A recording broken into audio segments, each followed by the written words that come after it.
사건 지난해 여름에 벌어졌던 사건이네요. 네, 30대 아내가요, 지난해 7월 이 경남 양산시의 자택에서 일단 남편에게 흉기를 휘둘러서 상처를 입혔습니다. 그리고 침구류로 눌러서 질식해 숨지게 한 혐의로 기소가 됐는데 이 범행 당일에 남편이 아내에게 음료수를 사오라고 시켰습니다. 그런데 이 아내가 그 음료수에 수면제를 몰래 타서 먹였고요. 이 남편이 잠에 들자 이 살해한 것으로 조사가 됐습니다. 범행 후에 아내는 경찰에 자수했습니다. 자, 남편을 살해하게 된 이유, 체크포인트 짚어보죠. 남편만 없으면. 자, 승현님. 네네.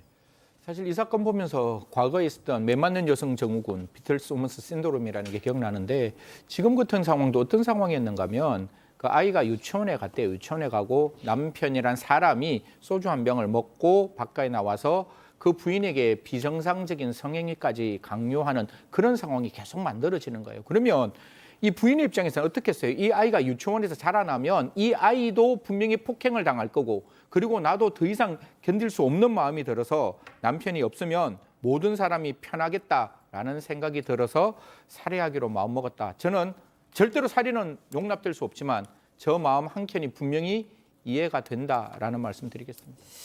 자, 그렇다고 뭐 결혼 초부터 바로 살해할 마음을 먹었던 건 아닌 것 같더라고요. 그렇죠. 일단은 폭력 행위 같은 것들이 시작된 게 2012년 2월부터입니다. 이제 경제 활동을 아예 안 해요, 남편이. 안 하면서 매일 술을 마시고 강압적인 태도와 폭행을 일삼아 왔고 그런 과정에서 2017년에 건축 관련 사업을 하다가 이 남편이 사업에 실패를 하고 이제 극심한 경제적 어려움까지 겪게 됩니다. 그래서 이제 이 일가족, 그러니까 지금 시어머니하고 또 자식 3명과 함께 양산에 있는 시댁에서 또 그렇게 생활을 해왔고요. 그러다가 작년 7월에 이제 일단 이 아내 입장에서는 본인이 할 수 있는 참을 수 있는 만큼 최대한 참았다고 판단했던 것 같습니다. 그리고 2022년 7월 침구를 이용해서 남편을 살해하게 된 겁니다. 자, 백수, 시댁 얹혀 살기, 가정폭력, 거기에 또 육아까지. 아유, 뭐 이거 진짜 뭐 스트레스는 정말 크게 달했었겠네요. 네, 그렇죠. 애들도 또 어리기 때문에 셋이나 있으니까 사실 어디로 뭐 도망갈 수도 없고 애들만 놓고 갈 수도 없고 그 뭐 경제적인 활동도 하나도 안 하면서 시댁에 얹혀 사는 것도 사실 아내로서는 굉장히 눈치 보이고 힘든 일인데 거기에 저는 아까 보면은 성적 폭력까지 있었다고 하잖아요. 사실 여성으로서도 이 상황을 견디는 건 너무 어려웠을 것 같아요. 그래서 아내로도 엄마로도 며느리로도 여성으로도 이 굉장히 스트레스는 극에 달했을 것이다라고 생각이 듭니다. 예. 그러니까 이제 앞서 그 아내가 남편을 수면제로 이렇게 재웠다고 하는데, 그러니까 이렇게 막 끌어오르니까 일단 그걸 몰래 먹여서 이렇게 눌렀다는 거 아니에요, 이게? 네, 맞습니다. 남편의 가정폭력이 옛날부터 계속 이어져 왔었고요. 이 아내가 간호조무사였습니다. 지난해 5월에 처음으로 양산시에 있는 한 의원에서 이 수면제를 처방받아서요. 이 남편이 술에 취해서 이 행패 부릴 때 음료수에 섞어서 먹인 겁니다. 그렇게 해서 남편을 빨리 잠들게 한 것으로 조사가 됐는데 이런 경험이 한번 생기고 나니까 이 아내가 2달 뒤에도 병원에서 같은 수면제를 다량으로 처방을 받습니다. 그리고 이후에도 남편이 폭력적인 성향을 보이면 쓰려고 이 집안에 수면제를 구비해 두고 있었던 겁니다. 아하. 범행 당일에도요, 아내는 이 수면제를 사용을 했습니다. 아, 그렇군요.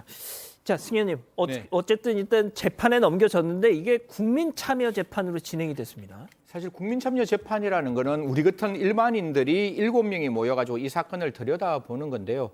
저도 방금 이 사건 좀 이렇게 궁금해서 이렇게 저 휴대폰을 찾아봤는데 7명 전원이 집행유예를 이야기를 했습니다. 징역 3년에 집행유예 4년을 이야기를 했는데 만장일치였고. 예, 만장일치였는데 이게 이런 이야기를 합니다. 배심원들은 아내의 사정을 듣고 비록 살인이지만 10년 동안 남편의 폭력적인 행위에 시달리며 더 큰 고통 속에서 살아왔을 것이라고 안타깝다 이런 이야기를 했습니다. 자, 살인죄인데 집행유예다. 백 변호사님, 네. 보통 이게 진짜 국민참여심판, 그러니까 배심원들이 이렇게 가서 전원이 만장일치였다면 이거는 그냥 그분들이 보시기에도 살인은 안 돼. 하지만 점점점입니다. 예. 그러니까 또 어떤 분들은 야 이거 그냥 일반인들이 국민참여재판으로 해가지고 살인죄인데도 집행유예가 나온 것 아니냐. 근데 재판부가 아마 국민참여재판으로 진행하지 않았어도 거의 비슷한 판단을 내렸을 겁니다. 이 배심원들의 판결을 재판부가 뒤집을 수도 있었거든요. 원래 예. 있습니다. 그럼에도 불구하고 재판부도 이걸 받아들였다라는 건 법에도 눈물이 있다라는 거, 법에도 인정이 있다라는 걸 좀 보여주는 거고요. 물론 사적 복수나 살인 당연히 해서는 안 되는 것이고 이거는 당연히 처벌받는 건 맞지만 범행 동기에 참작할 사정이 있다는 게 저 말이 굉장히 장기간 10년 이상 굉장히 중한 정도로 남편이 가정폭력을 휘둘러왔던 그런 정황들을 다 고려하고 또 이 아내가 스스로 자수했습니다. 스스로 자수했고 그리고 본인의 행동이 잘못됐다는 사실은 누구보다 잘 알고 있고 잘 반성하고 있다는 거 뭐 이런 부분들에다가 또 아이가 3명 있다 그랬잖아요. 만약에 엄마가 지금 이런 상황에서 구금이 되면 어떻게 될까요? 아이들 양육이나 이런 것들도 굉장히 곤란해지겠죠. 그런 것들을 다 감안해서 이례적이긴 합니다만 살인죄 집행유예가 선고된 겁니다. 소장님, 어떤 분들은 지금 그러세요. 아이 그럼 진작에 이혼을 했어야지라고 말이죠.